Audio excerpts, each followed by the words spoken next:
Kepada sahabatku di dunia yang berdampingan, aku menulis dengan jujur seperti udara yang kami hirup. Di tempatku lidah tidak mampu menyusun kebohongan. Ketika kami ragu, kami diam atau mengatakan kami belum tahu. Karena itu, surat ini terasa pelan namun hangat. Aku ingin mengajakmu berjalan di pagi kota kami. Di pasar para pedagang tidak memanggil dengan janji manis. Mereka menyebut asal barang dengan jelas. Mereka menyatakan kapan panen dan bagaimana dibawa. Pembeli menawar tanpa trik dan tanpa tipu daya. Harga adalah hasil dari kepercayaan yang sudah lama ditanam. Anak-anak belajar bertanya sebelum menilai. Guru kami mengajarkan kalimat sederhana ini. Aku yakin. Aku menduga. Aku belum tahu. 3 kalimat itu membentuk tangga dalam kepala kami. Kami jarang memberi jawaban besar tanpa pijakan. Di kelas bahasa, setiap pernyataan meminta jejak sumber. Di kelas sejarah, kami membedakan lupa dari dusta. Lupa bisa dirawat. Dusta di tempatmu mungkin dianggap sepele jika tujuannya baik. Di tempatku itu tidak mungkin terjadi. Karena mulut kami tidak bisa melafalkan hal yang kami tahu tidak benar. Maka kami memelihara seni jeda. Jeda adalah cara kami memberi pelukan tanpa kata-kata yang melukai. Kau mungkin bertanya, apakah hidup terasa keras? Kadang iya, tetapi rasa sakitnya jernih. Seperti air yang dingin, namun menyegarkan. Kami menata banyak penyangga agar kejujuran tidak berubah menjadi senjata. Ada ruang antar kalimat yang kami pelajari sejak kecil. Di ruang itu kami menaruh empati. Di keluarga kami tidak menyembunyikan nilai rapuh. Kami mengakui takut dan cemburu tanpa malu. Kami menyebut rasa tanpa topeng. Saat 2 orang saling mencintai, tidak ada dusta putih. Ada kata-kata yang lembut tanpa menipu. Aku tidak siap menjawab hari ini adalah contoh yang kami hormati. Kami menukar jadwal agar hati sempat menenangkan diri. Konselor hubungan mengajarkan kalimat yang menegakkan martabat. Aku melihatmu berharga, namun aku butuh jarak untuk berpikir. Ketika janji diucap, itu adalah janji yang sudah diuji. Tidak ada janji untuk menyenangkan sesaat. Janji adalah kompas. Jika kami gagal, kami berkata gagal tanpa dalih. Di ruang sidang, tidak ada sumpah palsu. Hakim mendengar perbedaan persepsi dengan teliti. Saksi tidak bisa berbohong, namun bisa salah ingat. Ilmuwan kami hadir untuk memetakan bias memori. Kami melihat ulang kejadian dengan catatan sensor dan arsip publik. Semua orang berlatih menguji diri sebelum menunjuk orang lain. Kejujuran di sini tidak berarti kebenaran absolut. Kejujuran berarti kesetiaan pada yang kami yakini benar saat ini. Maka kami terbiasa merevisi pendapat. Permintaan maaf adalah bagian dari percakapan sehari-hari. Maaf, aku keliru adalah kalimat yang akrab di telinga kami. Kami tidak menunggu skandal untuk belajar. Kami mengubah kebijakan begitu bukti baru tiba. Politik di sini bergerak dengan angka keyakinan. Perdana Menteri menyebut peluang berhasil dan batas risikonya. Tidak ada pidato penuh janji tanpa ukuran. Pidato kami pendek dan sering disertai derap hening. Hening memberi tempat bagi nurani untuk ikut bicara. Debat di televisi terasa seperti loka karya terbuka. Moderator bertanya tentang bukti dan catatan masa lalu. Kampanye lebih mirip laporan kemajuan daripada puisi. Kami tetap punya retorika, namun retorika kami jujur pada ketidakpastian. Ekonomi tumbuh di atas reputasi yang telaten. Iklan tidak bisa mengada-ada keunggulan. cerita pelanggan lebih penting daripada poster besar. Toko baru membawa lembar sejarah singkat yang bisa diakses umum. Kami menilai bukan dari klaim, melainkan dari konsistensi perilaku. Skor kepercayaan adalah hasil dari banyak interaksi kecil. Kami menyimpan kisah baik seperti menabung air. Di jalan seni kejujuran melahirkan bentuk humor yang berbeda. Komedian kami menertawakan kebiasaan kami sendiri. Mereka menguliti alasan yang kami pakai untuk menunda kebenaran yang pahit. Penonton tertawa karena merasa terlihat. Tidak ada lelucon yang berdiri di atas tipu muslihat. Teater kami menandai fiksi di awal pertunjukan. Begitu penanda diucapkan, kami bebas berimajinasi tanpa melukai kepercayaan. Anak-anak paham kapan mereka memasuki taman bermain imajinasi. Saat keluar dari teater, kami kembali pada dunia yang menolak dusta. Agama di sini berbicara lembut tentang keberanian untuk mengaku. Doa kami sering berisi laporan yang polos. Kami mengakui iri dan takut dengan jelas. Kami memperbaiki hidup lewat percakapan yang bisa ditelusuri. Para pemuka mencontohkan cara mengakui salah tanpa terjerembab malu. Sains kami bertumbuh dengan catatan kegagalan yang rapi. Makalah tidak menyembunyikan eksperimen yang tidak mendukung hipotesis. Skala keyakinan tertulis di bagian awal. Percobaan diulang oleh kelompok yang berbeda tanpa gengsi. Ketika temuan runtuh, para peneliti berdiri bersama untuk membangunnya lagi. Kami percaya kejujuran mempercepat koreksi. Di rumah sakit, pernyataan dokter diberi lapisan kehangatan. Mereka menyebut apa yang diketahui dan yang belum diketahui.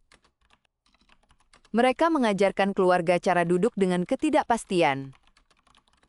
Kami menaruh kursi nyaman untuk menunggu jawaban yang belum tiba. Saat kabar buruk datang, ia datang tanpa gula. Namun tangan tetap menggenggam tangan.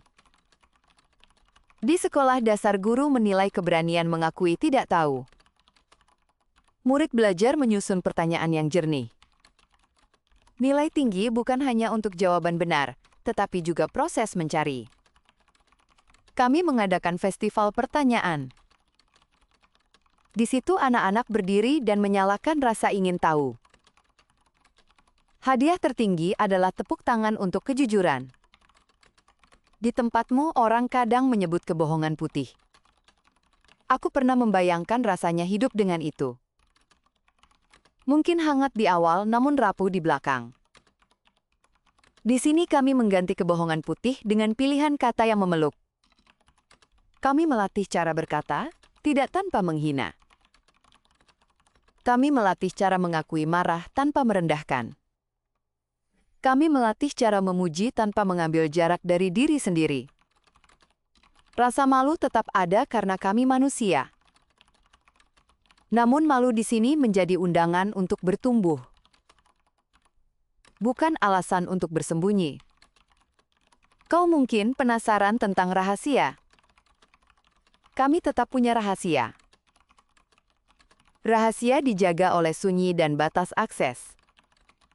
Rahasia bukan tentang berkata bohong, tetapi tentang memilih tidak berkata. Hukum melindungi hak untuk diam dalam batas yang jelas. Pelanggaran terhadap batas itu sama seriusnya dengan pencurian. Kami membedakan rahasia dari manipulasi. Manipulasi tidak bisa hidup karena menuntut kebohongan. Tanpa kebohongan, permainan kotor kehilangan bahan bakar. Namun bukan berarti semua baik-baik saja. Kami menghadapi luka karena kejujuran yang tergesa-gesa. Kami belajar memberi jeda sebelum menyampaikan kebenaran yang tajam. Kami menyeduh teh, lalu duduk mengukur kesiapan hati. Kami bertanya, apakah kata-kata ini berguna hari ini? Jika tidak, kami menyimpannya sampai esok. Di kantor, pejabat publik tidak membangun citra. Mereka membangun arsip yang bisa diperiksa. Warga menilai dari pola yang panjang. Slogan tidak laku jika kosong dari kebiasaan. Media kami tidak sibuk membongkar kebohongan. Media kami sibuk memperjelas konteks. Mereka memetakan bagaimana keyakinan lahir dan berubah. Judul kami tidak menggiring rasa takut. Judul kami mengajak bernapas dan berpikir. Ada hari-hari ketika aku lelah pada keterus-terangan hidup. Hari itu aku berjalan ke taman dan duduk di bawah pohon. Aku menutup mata dan mendengar kota bernapas. Aku ingat bahwa jujur bukan berarti keras. Jujur berarti setia pada cahaya kecil di dalam dada. Malam ini, aku ingin bercerita tentang adikku. Ia jatuh cinta kepada seseorang yang belum siap menikah. Ia datang kepadaku dan meminta saran. Aku tidak bisa memberi harapan palsu. Aku juga tidak ingin melukai. Aku memilih duduk lama dan bertanya apa yang ia takutkan. Ia takut ditinggal dan takut terlihat memaksa. Kami menulis kalimat bersama. Aku ingin berjalan bersamamu tanpa janji yang tergesa. Adikku mengirimkannya dengan tangan bergetar. Jawaban yang ia terima jujur namun lembut. Mereka memutuskan memberi waktu 3 musim untuk belajar. 3 musim, kemudian mereka menikah dengan tenang. Di pesta itu tidak ada janji muluk-muluk. Ada tarian kecil dan puji syukur yang sederhana. Aku menyimpan pelajaran itu di sakuku. Di dunia kami, kebenaran kecil adalah batu bata yang membangun rumah. Rumah itu tidak megah, namun kuat menahan angin. Aku ingin bertanya padamu tentang dunia kamu. Bagaimana rasanya hidup dengan bantal kebohongan yang lembut? Apakah tidurmu lebih nyenyak atau mimpimu lebih berat? Apakah senyummu lebih mudah atau hatimu lebih lelah?